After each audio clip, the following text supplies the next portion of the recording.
Hello everyone! Marami po nagtatanong sa inyo bakit na-phase out po ang Ventolin Rotacap. Ayan po, nandito na po sa screen nyo. Makikita nyo po yung pinakang sagot sa mga katanungan ninyo. Na-phase out po ito due to lessening the carbon footprint. Ayan. In short, no longer available dahil sa environmental concern. Ayan. So, napakaibait na mga manufacturer. Pinopromote pa rin nila yung healthy environment natin kasi yung carbon kailangan na malesen. Ayan, so ano yung mga alternative na pwede nyo gamitin para sa mga Ventolin Rotacap user? Ayan, andyan po sa screen, number 1, 2, 3, and 4.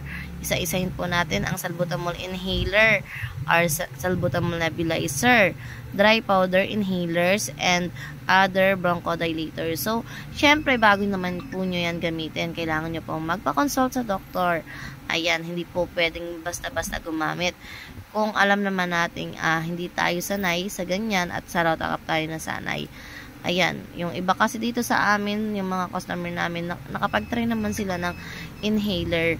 Kaya nung time na nawala po yung Ventolin Rotacap is gumamit na po sila ng Ventolin Nebule. Ayan, so kayo, bahala po kayo kung ano pong decision ninyo, kung anong gusto nyong gamitin. Siyempre, kailangan nyo pa-consult muna sa doctor para hindi po kayo mangapa or hindi kayo mabaguhan sa para sa ano nyo, sa asthma nyo. Ayan.